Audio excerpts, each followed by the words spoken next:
right, Chapter 3, The Making of Man.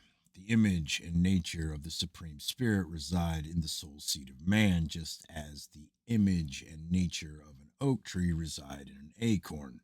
The pattern for the mortal body of man was formed in the sphere of the Holy Spirit and projected to the sphere of matter and mortality, where nature built upon it. When the time was ripe, the body prepared by nature was implanted with the soul seed of divinity, and the creature of earth became a man. From that day, man, unlike all other living things on earth, became a twofold being in his own right, mortal in body, but immortal in soul spirit.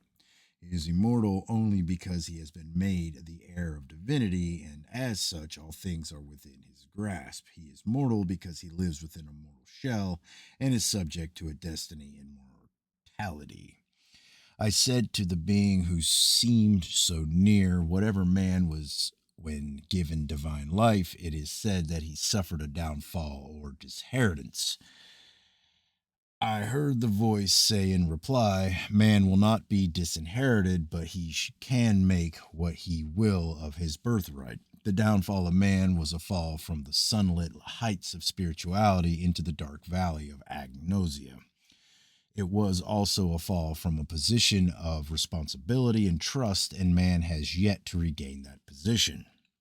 Man fell because he declined to undergo the necessary preparation and discipline needed by one who aspires to climb the heights.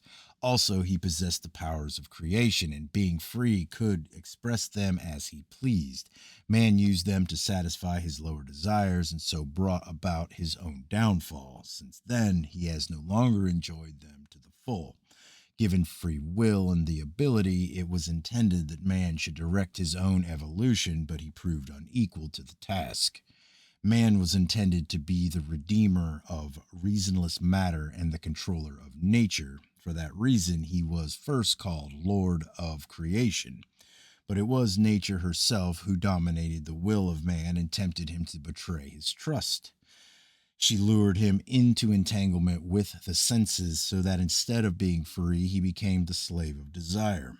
The sweetness of the bait disguised the poison it contained, and the spirit of man was dragged into forgetfulness and mindlessness. Instead of being the master of a noble steed galloping along the road of immortality, man was now a blind creature bound upon a runaway horse.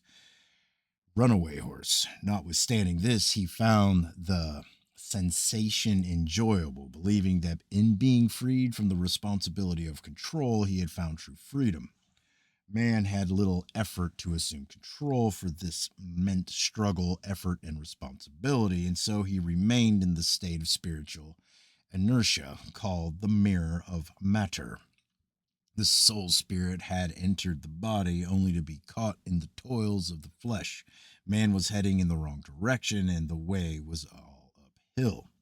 So now you see the voice continued that man was made a twofold being. Within, though this is a misleading description, is the soul spirit, but to all outward appearances, man is a mortal shell subject to decay.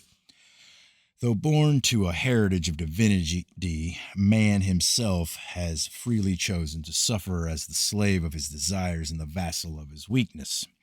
He has bartered his spiritual birthright for a handful of fragile material baubles. Man, becoming enamored of the glitter from the first bauble offered, has lost his sense of values and has closed his eyes to things of real value.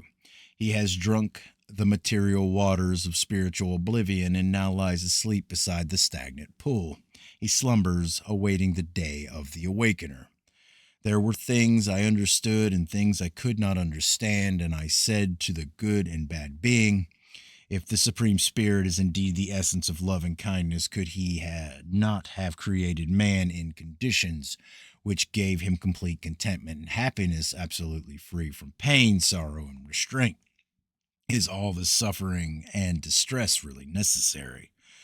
The reply came as though radiating from a being full of compassion and understanding. He could have created a perfect being and placed him in a condition of absolute contentment and happiness, but what purpose would this serve? Could such a being respond to love. Where could he learn its full meaning except in a state of lovelessness? Such things as love, pity, gratitude, mercy, unselfishness, and all the other virtues are uncreatable qualities which cannot damn qualities which can come into existence only through experience. Nothing can realize itself through a state of purity and perfection. Only by contrast can it become conscious of its existence. Pain checks man in the midst of senseless enjoyment and makes him ponder his fate. It causes him to turn his thoughts towards greater things and to reflect on the approach of death. Suffering, sorrow, and trouble are tests which, if passed successfully, qualify the soul's spirit for entry into the greater sphere of existence. They create in him the qualities which are needed there. To those who realize that these tests and trials have a purpose, they do not appear too harsh. But to those who cannot rise above them, or who blame the Supreme Spirit or their fellowmen for what befalls them, the tests and trials appear unnecessary, hardships barely endurable. Regarding restraint, ask yourself what it teaches and what qualities it creates, and then you will know whether it is necessary. Does not restraint also lead to greater enjoyment and appreciation? No man can say that the ordinances of the law really detract from the joys of life. Neither can it be said they are obstacles to the gratification of normal desires and the natural craving for pleasure. Read and examine them carefully. To what normal desire do they deny gratification? What natural impulse do they attempt to destroy? What reasonable pleasure do they prohibit? And what beneficial outlet do they seek to suppress?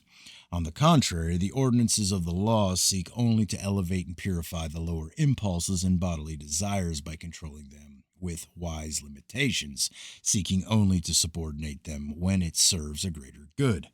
Mortal cravings are made subject to higher aims, while lust and carnal passions are transmuted into useful material for constructing the glorious palace of love.